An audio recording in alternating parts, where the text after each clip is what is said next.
Hi guys, नमस्ते आप सभी को। एक बार फिर से आप सभी का स्वागत है हमारे यूट्यूब चैनल क्रांतिवीर मैथमेटिक्स पर। जैसा कि आप सभी स्क्रीन पर देख रहे हैं, इस वीडियो में हम डिस्कस करेंगे CSIR नेट जून 2024 का एक क्वेश्चन हमारा रियल एनालिसिस का एक क्वेश्चन है, सीक्वेंस के ऊपर बेस्ड है।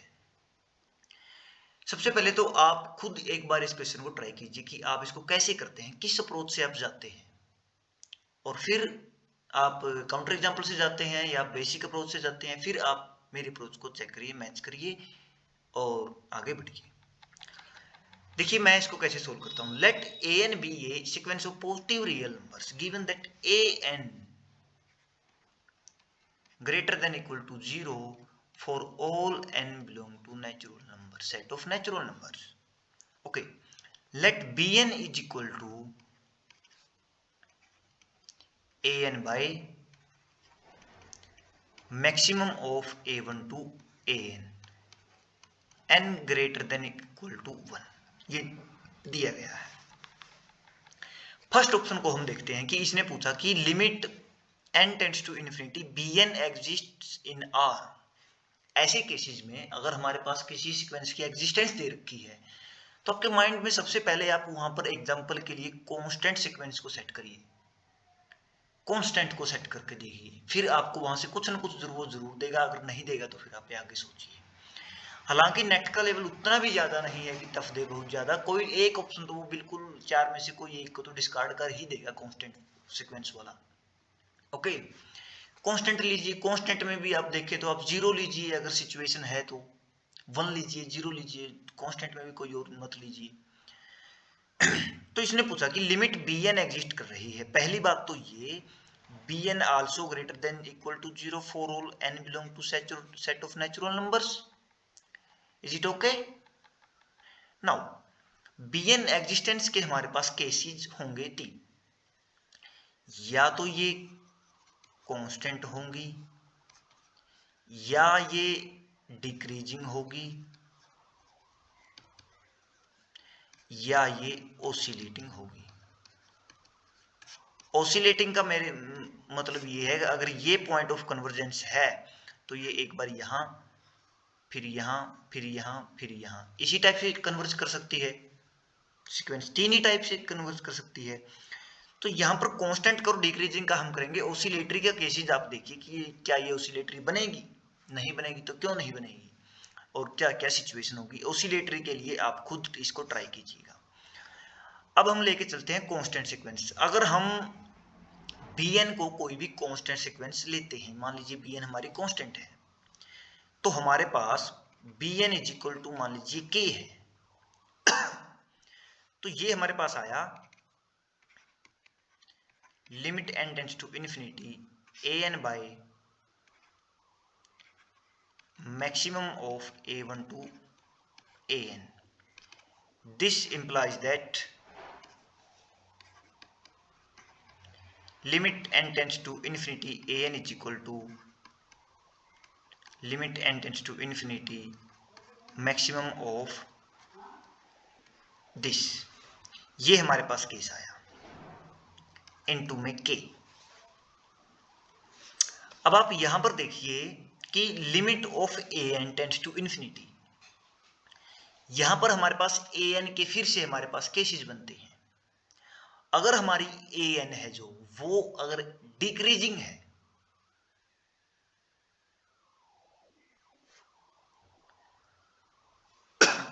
अगर हमारी an डिक्रीजिंग है, if an is decreasing, this is sign of decreasing and strictly decreasing,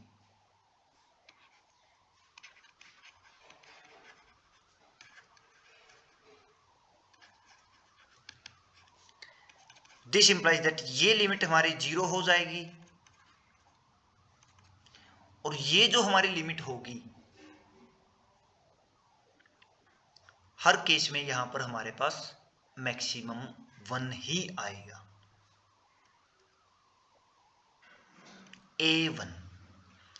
a1 ही हमारा यहां पे आएगा क्योंकि सीक्वेंस हमारी डिक्रीजिंग है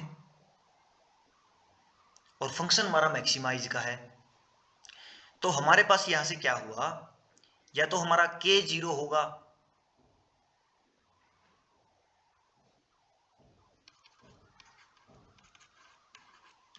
और a1 is equal to 0. This implies that k is equal to 0 implies that limit of n tends to infinity bn is equal to 0 और an अगर हमारा 0 हुआ तो an से छोटे सभी 0 और an is equal to 0. हमारे पास दो ही केसेस आएंगे. अगर हमारे पास ये सीक्वेंस कांस्टेंट आती है और an स्ट्रिक्टली डिक्रीजिंग आती है तो हमारे पास ये होगा, या तो हमारे पास लिमिट 0 हो जाएगी an strictly decreasing and constant. This implies that an is equal to 0 and bn also 0. Now if an is not strictly increasing, sorry decreasing, अगर ये स्ट्रिक्टली डिक्रीजिंग नहीं है कि a1 a2 की वैल्यू सेम भी अगर आ सकती है, तब हमारे पास क्या होगा, this implies that limit an ये स्ट्रिक्टली डिक्रीजिंग नहीं है तो या तो ये कोई वैल्यू k डैश आएगी, मान लीजिए कोई वैल्यू k डैश आई, ये डिक्रीज नहीं कर रही, नॉट डिक्रीजिंग अगर हम कर ले, या फिर इसको कर ले कांस्टेंट. अगर ये हमारी कांस्टेंट है तो यहां पर हमारे पास वैल्यू क्या आएगी, ये जो इसकी लिमिट होगी वो कांस्टेंट c होगी is equal to k and maximum भी हमारा c बचेगा. This implies that k is equal to 1. तो k इज इक्वल टू यहां पर जो हमारा जो है k जो है लिमिट जो है वो 0 आई और 1 आई. और अगर हमारे पास increasing, this implies that limit n tends to infinity अगर हमारी इंक्रीजिंग है तो यहां से हमारा मैक्सिमम का जो फंक्शन है वहां से भी हमारा इंक्रीजिंग में तो a n आएगा, मैक्सिमम क्या आएगा a n आएगा और यहां से हमारा क्या आएगा k इज इक्वल टू 1. तो ये बोल रहा है कि अगर हमारी कांस्टेंट, अगर हमारी जो सीक्वेंस है, अगर हमारी सीक्वेंस लिमिट हम bn को अगर हम कांस्टेंट लेकर के चलते हैं तो एक केस होगा कि ये हमारे पास 0 आ जाए या फिर an 0 आ जाए, दोनों में से k हमारा 1 आ जाएगा अगर हमारी an कांस्टेंट है तो, और k हमारा 1 आ जाएगा अगर हमारी सीक्वेंस इंक्रीजिंग है. तो अब फर्स्ट ऑप्शन के लिए हमको यहां से हमें टिप मिली कि an को हम इंक्रीजिंग ले ले, an को हम कोई भी n ले ले, तो हमारे पास फर्स्ट ऑप्शन होता है डिस्कार्ड, क्योंकि लिमिट तो एग्जिस्ट कर रही है 1 और ये जा रहा है. सेकंड ऑप्शन भी हमारे पास यहां से डिस्कार्ड, an को हम 1 अगर ले लेते हैं तो ये हमारे पास कांस्टेंट अगर हम ले लेते हैं, एग्जिस्ट हम करवा रहे हैं तो ये हमारे पास हो जाएगा कि an की लिमिट एग्जिस्ट नहीं कर रही. And now is third option, अगर हम bn को की लिमिट अगर हम 1/2 ले,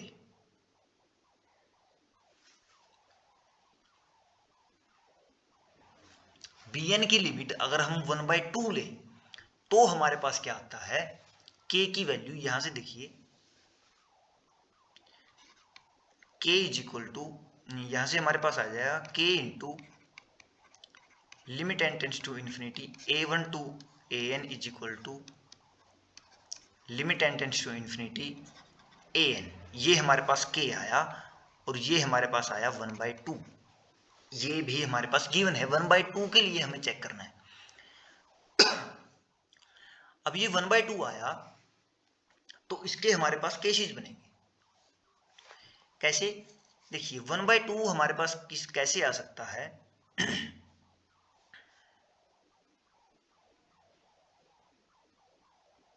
1/2।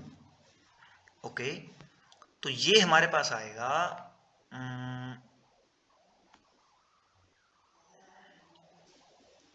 1/2 इज इक्वल टू, ये दिस इम्प्लाइज दैट 1/2 अगर हम लेते हैं, if k is equal to 1/2, this implies that this 2 into limit n tends to infinity, यानी कि इन्फिनिटी की तरफ जैसे ही हम जाएंगे, ये जो an जो होती जाएगी वो अपने मैक्सिमम जो इसका आएगा, जो इसका इन्फिनिटी पे जाकर के जो इसका मैक्सिमम आएगा वो an का 2 इंटू होगा। और an का 2 इंटू जो होगा वो अब यहां से कोई एलिमेंट मिलेगा हमको 2an, a1 टू an में से। This implies that limit n tends to infinity,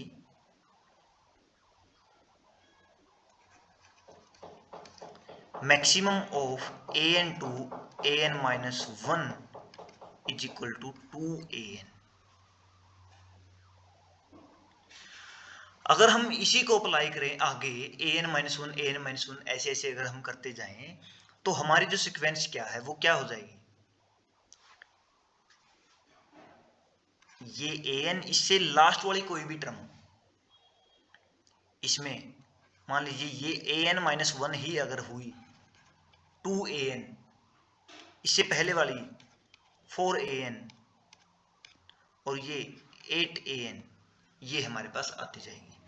और ये क्या बोल रही है कि हमारी जो सीक्वेंस है वो कैसे जाएगी,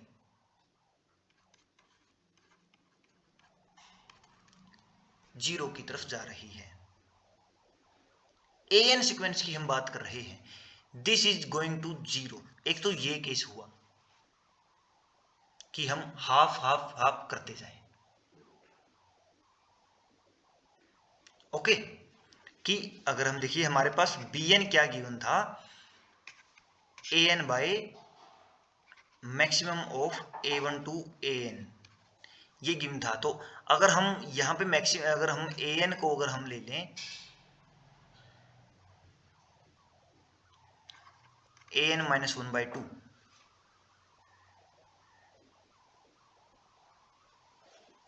ऐसे अगर हम लेते चलें तो हमारे पास यहाँ पे मैक्सिमम an, तो हमारे पास an-1/2 आ जाएगा, एंड यहाँ पे मैक्सिमम कौन बचेगा,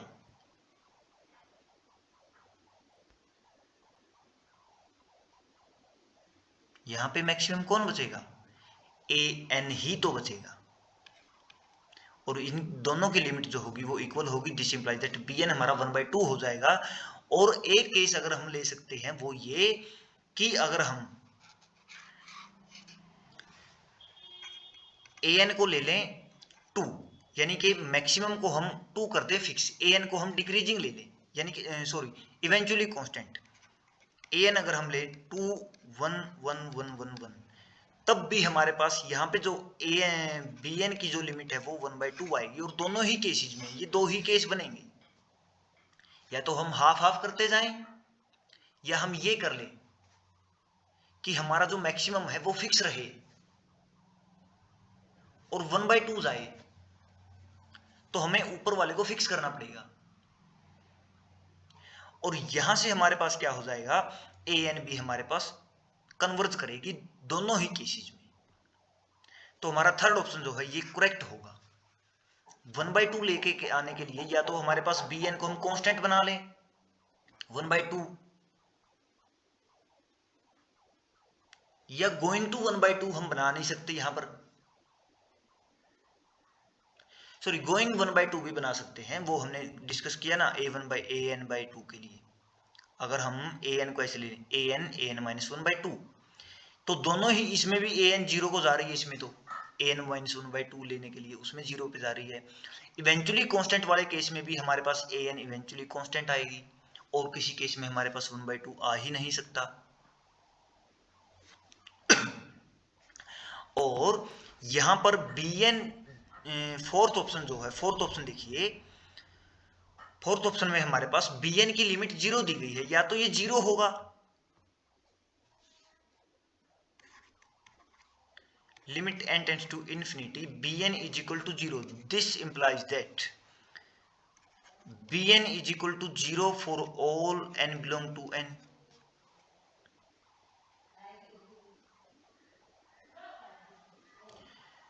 और Bn is decreasing, ये डिक्रीजिंग सीक्वेंस होगी, जो पॉजिटिव की है वो डिक्रीजिंग 0 पे जाएगी।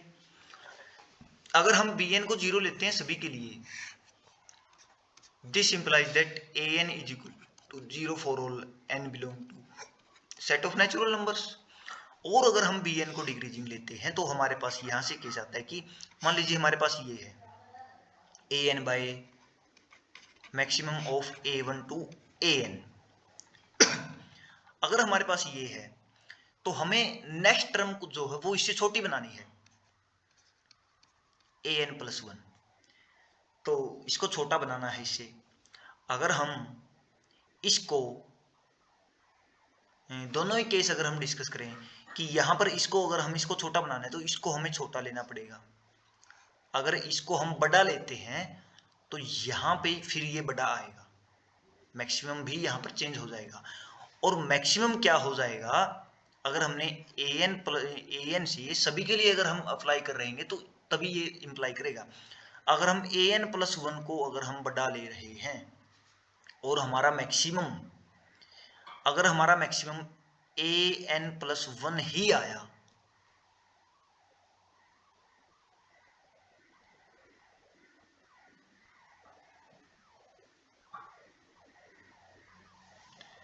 तो ये 1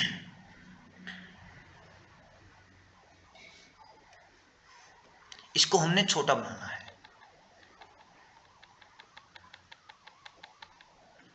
तो इसको हमें या तो इसको हम एक सेम रखें या फिर इसको हम क्या करें, इससे छोटा अगर हम ले लेंगे तो यहां पर जो मैक्सिमम आएगा वो सेम ही आएगा। ये मैक्सिमम को हम सेम रखें। सिचुएशन बना ले कि अगर हम मैक्सिमम को सेम रखें इसको, और इसको हम छोटा कर दें, छोटा छोटा छोटा करते जाएं और मैक्सिमम हमारा सेम ही रहे, तो हमारे पास हमारा मैक्सिमम जो है वो सेम ऐसे रहेगा। अगर हम A1 को सबसे बड़ा ले लें, यानी कि An is decreasing, this is k. अगर हम यहां पर भी के लें तो this implies that An decreasing going to 0। ये केस बना एक। दूसरा केस, अगर हम इसको बढ़ा लें और इसको भी बढ़ा लें, इसको भी इंक्रीज करना पड़ेगा। इंक्रीज का मतलब क्या हुआ, ये बड़े से बड़ा कितना हो सकता है, इसको इंक्रीज अगर हम करेंगे तो हमें An+1 जो आई उसको सबसे बड़ा लेना पड़ेगा, और ये आ जाएगा An+1, ये हमारा इक्वल टू 1 हो जाएगा। और इक्वल टू 1 के केस में मैक्सिमम हमारा सेम हो जाएगा।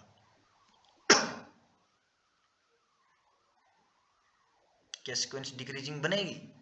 नहीं बनेगी, सीक्वेंस हमारी कांस्टेंट बन जाएगी। फिर इस केस में this implies that An is equal to maximum of A1 to An and this implies that Bn is constant। तो इसी रीजन से हमारे पास, लेकिन Bn कांस्टेंट हम लेकर के ही नहीं चले, हम Bn को यहाँ पे डिक्रीजिंग बनाना चाह रहे हैं। भैया Bn को हम कांस्टेंट नहीं बना रहे, Bn को हम डिक्रीजिंग बना रहे हैं और Bn हमारा 0 पर जा रहा है। कांस्टेंट तो हम फिर कोई भी ले लेंगे, कांस्टेंट 0 आना थोड़ा ही जरूरी है। और कांस्टेंट, हाँ अगर हम कांस्टेंट भी यहां पर आएगा तो हमें 0 चाहिए, तो फिर से वही बात, An हमारा 0 आए या फिर हमारा डिक्रीजिंग आए, और डिक्रीजिंग होने पर भी वो 0 हो जाएगा। तो ऑल ओवर हमारा रिजल्ट आएगा An is going to 0। So option 4 is also correct. Question थोड़ा लेंथी हो गया, बहुत थोड़ा सा टफनेस, इसको एक्सप्लेनेशन में थोड़ा टफ था ये बस क्वेश्चन, वैसे देखने में तो इजी आप कर दोगे। So thanks guys, thanks for watching this video. Please like, share, subscribe my channel. Okay, thank you. Bye bye, tata, take care.